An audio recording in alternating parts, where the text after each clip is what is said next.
My name is Geordie Wallace, and I'm going to take you through a tour of some of the most violent techniques that you could possibly ever get your hands on. We used them in Northern Ireland, we used them in the Falklands. Hand-to-hand combat that's effective, efficient, and downright dangerous. So welcome aboard. I'm going to take you on a hell of a journey. When someone's putting you in a position where they want to mug you, where they ask you the time, they set you up to mug you, to attack you, to beat you, to rape you, to stab you, to kill you. Okay? There's a ritual there. They're setting you up. The last thing they expect, and trust me on this one, the last thing they expect is any kind of a response from you, and a particularly aggressive response. Here, it's almost like I use this as a trigger. Boom! I'll hit them, knock them down. The game, stop the talk show, start the war. You're taught to know, forfeit the game, cause tomorrow, when it's all done, you reap what you sow. Hit it, boom, boom, boom! Bang! I hit it, boom, boom, boom!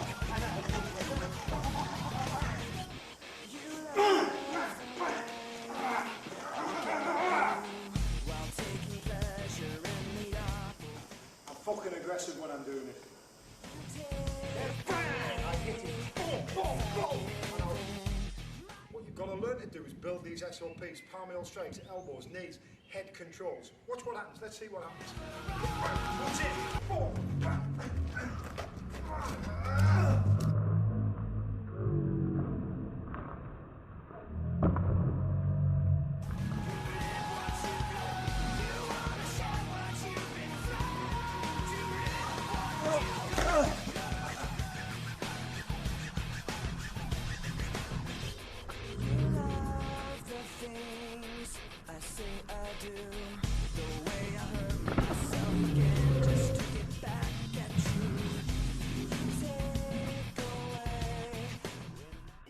That we need to look at, such as surprise, aggression and speed, because when it kicks off, these are the three key elements you will need. There goes the breath.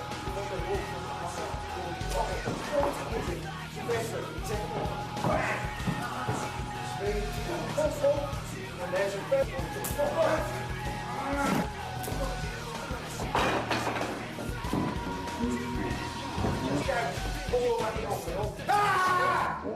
Point here, boom! Ah! Until I shout and then stand so boom!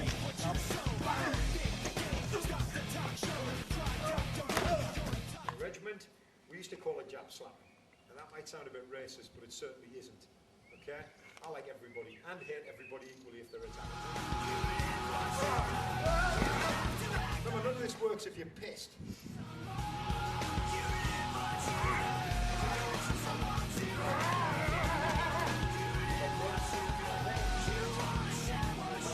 Don't grab the head.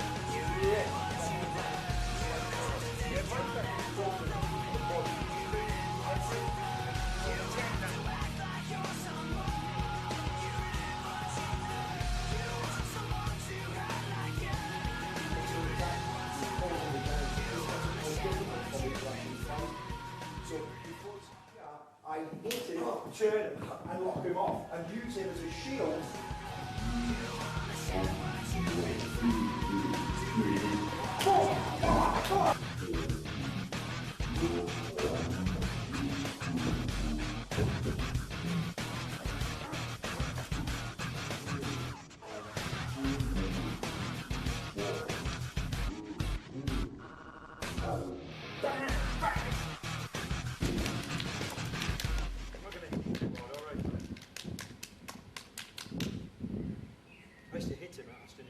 Regularly. Right, okay. Is if you want to train but you're not prepared to get the odd bump and bruise, fuck it off. Stay at home, do not go out. It's simple. Hit the groin, head control, smash the head off the bar.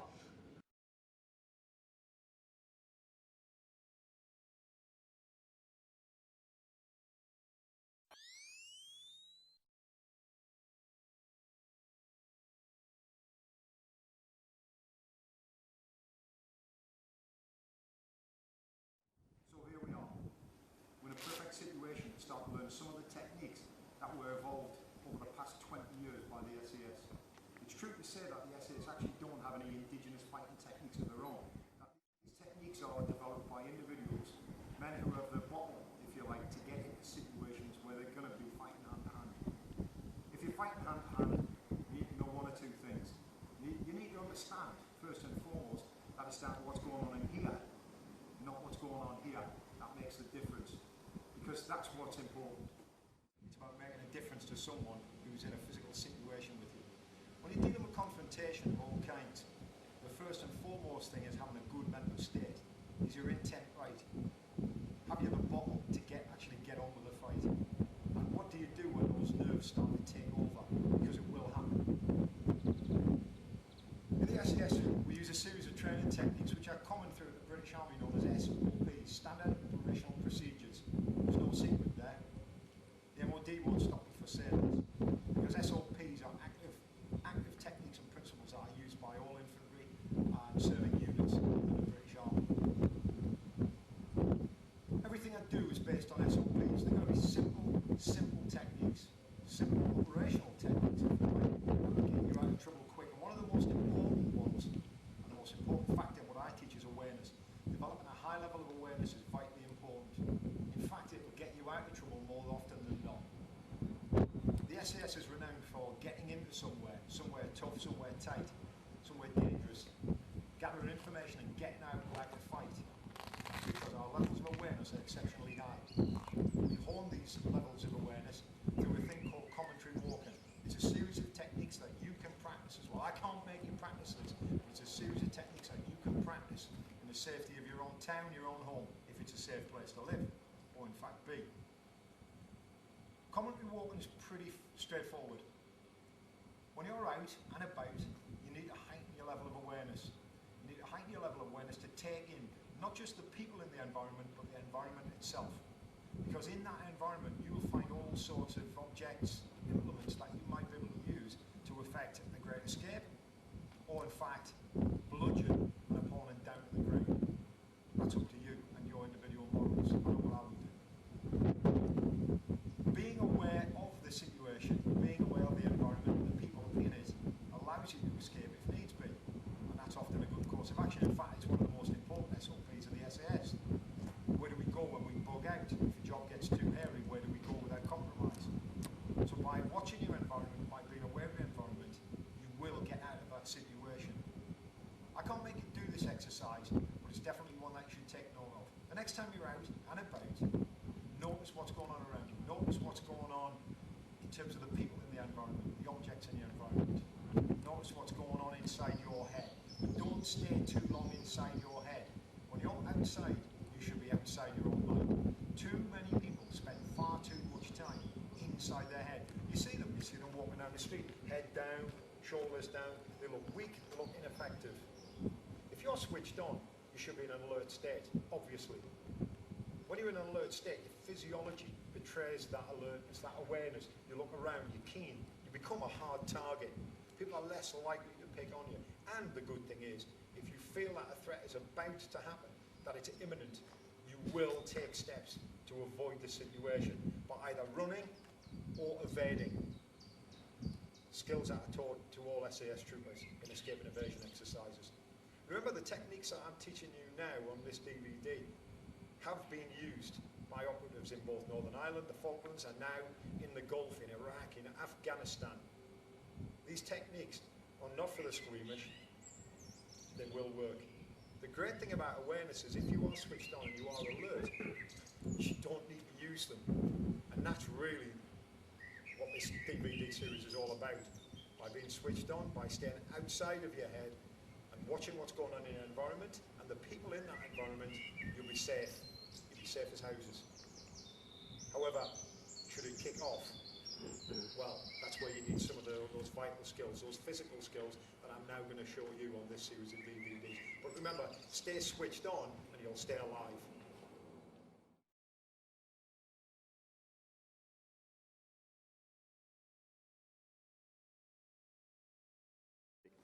Commentary walking, what is it? How do we use it? Okay, a great example is you get up in the morning, switch on. You don't know whether anyone's broken into your house during the night or not. If they have, you're in for a nasty surprise. Remember, the key element in in any of our training is surprise. We want to have that element. We want to have that principle, if you like, in our control. We want to surprise any potential attack, because the last thing they expect is you to attack them. So anyway, you're getting up in the morning, you're going downstairs. Be switched on, listen for things that are going on, look for anything unusual. Maybe your window's being disturbed, the door's being left open. But notice these things as you make your way down the stairs, and start to notice things about your environment. You know, how many stairs are actually on that staircase? How many steps are there? Does the door open out or in? You'll probably know these things, having used the house and lived in the house regularly. But if you're staying in a hotel, for example, you won't know half of these things. You're in your environment, you're fairly safe. There's a chance that someone could have broken in the night. So be prepared for that type of encounter. When you make your way down to the kitchen, notice where you've left objects and things that you might be able to use. Kitchen knives, roll-up magazines, chairs, tables, you name it, you can use it as a weapon. Even an ashtray is a tremendous weapon. So you made your way down the stairs, you're in your house, things are perfectly okay, and you leave the house. You're ready, you're going to work, or you're going out for the night. Just notice the things outside in the street. Notice the state of the ground. Is it wet? Is it icy? Is it dry? Is it dark at night? Or is it a light night like in the summer months? If it's warm, is it warm? If it's cold, is it cold? Notice these things. Just start to take in and be mindful of everything that's going on around you. They're quite important. They might not seem important at the moment, but you start to switch on this level of mindfulness to such a point that in fact, well, you fit in with your environment beautifully. This is something SAS troopers are well known for. I remember a job in the Falklands. We landed the helicopter, we got out, we deplaned from the helicopter, and then we settled down into position. And we waited for at least 3/4 of an hour before we made our move off. Because what we did is we sat there silently, taking in, if you like, the environment and how we felt about the situation, and then move forward as one unit. You're doing this individually, it's a lot easier. So you make your way out the house, you start noticing like parked cars, entrances and exits to back alleys, doorways. You start to notice groups of people. Is there a large group of people here? Do you get the feeling that it could be a problem? Because more often than not, people will not respond to intuition. Women are really good at it. Men tend to ignore their intuition. What I'm saying is, when you get those hairs stand up on the back of your neck, that's a perfect example of your unconscious giving you the idea that something's not quite right. Listen to it. Listen to it and act on it. And if you're wrong, it doesn't matter. There's an old saying in the SAS, you know, we never ever failed at anything. You know, sometimes things went wrong, but we just did something else instead, and there you go. It comes from NLP, Neuro-Linguistic Program. There is no failure, only feedback. Remember that. So you're walking down the street, you've noticed people, you've noticed the environment.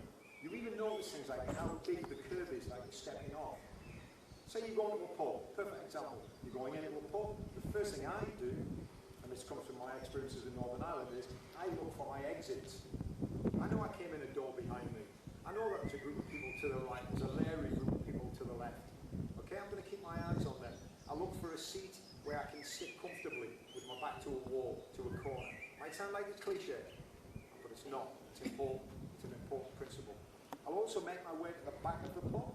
I'll find out where the toilets are, and if there's any exits or entrances that I can use at some point in the night should it kick off. Hey, remember what I said? We want to escape before we fight where necessary.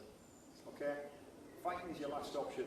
This is fighting without fighting, as good old Bruce Lee used to say. So, and that is a cliche.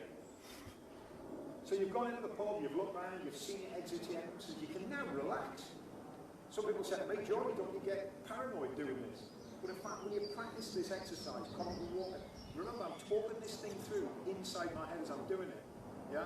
I'm actually getting more and more relaxed because guess what? I'm in control of my environment and I become a hard target.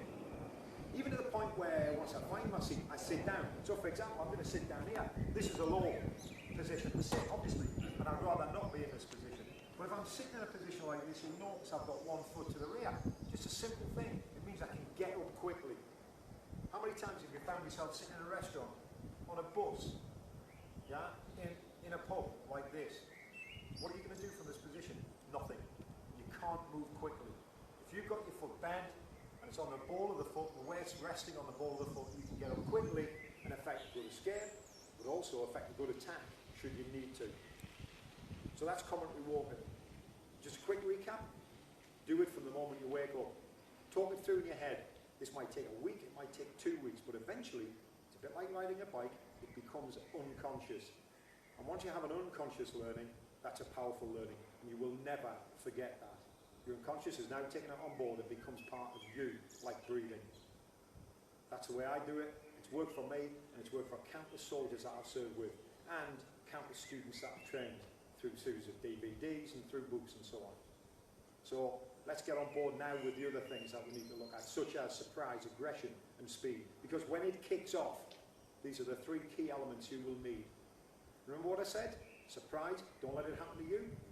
Well, when someone's putting you in a position where they want to mug you, where they ask you the time, they set you up to mug you, to attack you, to beat you, to rape you, to stab you, to kill you.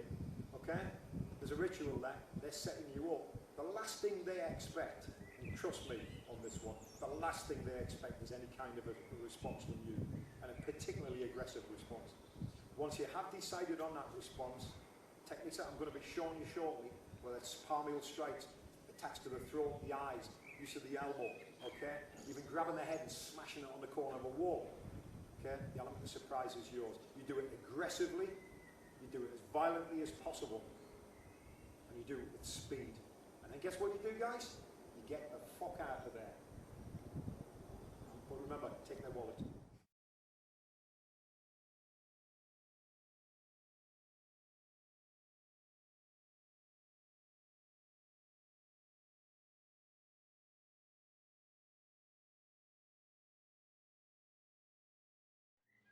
Whenever I'm teaching anybody this, yeah, I always go for soft targets first, and targets that will affect a knockout. This is important, okay?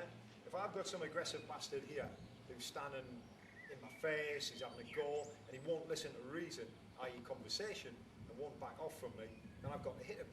The moment he makes his move, I've got to hit him. I've got to hit him hard, but I've got to hit him in a way that will knock him out, will knock him to the ground. And what we're going to look at first is a series of techniques that are used to affect a knockout, because that's all I'm interested in.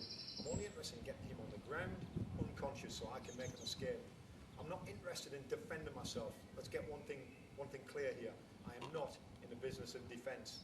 What I teach is offensive combat. That's the only style of combat that works. Now I know we start with the law. We'll have to work within a remit of the law. But the law's pretty good on that score nowadays. Things have changed a lot. Should you feel that someone presents a threat, a potential threat, and is acting in an aggressive manner, and even moves into your space aggressively, like Andy's doing now, yeah, although that wasn't that aggressive, possibly quite gay, moves aggressively into my space, I'm going to control the space and then strike him. And I need to know where I'm going to hit him. So if we just quickly use an Andy as an example here, look at the target areas that we're going to strike. We're going to look at the forehead here, hit the front of the skull here. We're going to look at the chin here, the front of the chin here. Okay? We're going to look at the side of the jaw here and here. Okay? We're going to look at the carotid arteries. We're going to look at the soft tissue around the throat here. We're going to look at the soft tissue here, known as the eyeball. We're even going to look at soft tissue inside the head, such as the eardrums. My favourite, my personal favourite, is to attack the jaw every time. And get away from this idea, if you've watched martial arts videos, okay? These are not martial arts. What we're doing here is fighting arts. This is about fighting, from people who know what they're talking about, okay? Don't hit them in the nose, and no disrespect to you guys out there. You fucking hit somebody's philtrum, it's just going to piss them off. Some of you may be brought up on this bizarre idea that if you strike the philtrum here, that this soft piece of cartilage, which is no tougher than chicken bone, is going to go shooting off into the brain. You've got another thing coming. I've seen people shot in the head, and a bullet bounces around and exits usually through the ear. So you're not going to knock a philtrum into the brain. So let's just discount that. I don't attack the nose at all. I might tweak the nose in a playful fashion prior to striking them in the throat, but I'm not going to affect any kind of damage by hitting the nose. It'll only serve to annoy Andy. Okay, so we'll look at the throat, the carotid, and so on. Okay, working down the body. Forget this mass. Unless you're going to shoot him, there's no point in hitting this. We'll come to that much later. And don't go for fancy joint locks. Don't go for fancy wrist locks. You know, you grab my wrist and put me on a wrist lock, you break my wrist and then I break your fucking neck. It's as simple as that. That's not going to stop me fighting you. If somebody's hell-bent on destroying you, a broken wrist or a broken finger is not going to do any damage. I've seen them. You know, again, no disrespect here, but Aikido, yeah, small circle jiu-jitsu. Yeah, you do that, my finger will break and then I'll kill you. Let's get one thing straight here. This is about fighting, not martial arts. Moving down the body. Often most people think of the groin. Fine, it's a good target, but it's a secondary target as far as I'm concerned. You know, a kick to the groin should always be followed with a strike to the throat, the eyes, the jaw. Moving down the body, the knees and the ankles. We can use those if the opponent is on the floor. The only thing I go to the ground with is my foot, stamping on ankle joints, stamping on knee joints. Okay, so there we have it. The majority of good targets on the body to strike with the hands, the elbows, possibly the knees.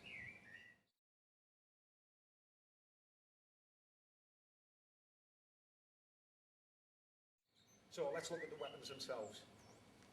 You've got a perfectly good hand there. Don't clench it. Don't make it into a fist. You will break your hand.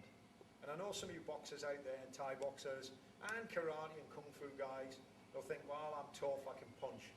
Don't do it. If you break your hand, you're not going to be able to use it again. We will learn that lesson in Northern Ireland, because if we hit someone in the face here and broke our fingers, there's no way we could draw a 9mm pistol and sink a couple of rounds into someone, because your fingers are broken. I stick by that rule to this day. If you train to punch, and you all you want to do is learn to fight for the street, stop learning to punch now. It's a waste of time. If all you're interested in is self-protection, use an open hand every single time. In a regiment, we used to call it jab slapping. And that might sound a bit racist, but it certainly isn't. Okay? I like everybody and hate everybody equally if they're attacking me. We call it jab slapping, and we use the heel of the palm of the hand. It's a strong striking surface. It does a large amount of damage. Hit one of your friends, they'll tell you. And the way we use it this way against the jaw. We'll use it this way against the chin. We'll use it this way against the forehead. Okay, it's exceptionally strong. We can use it to strike different parts of the head as we've seen. There's ways and means of delivering that technique, and I'm going to show you those techniques now.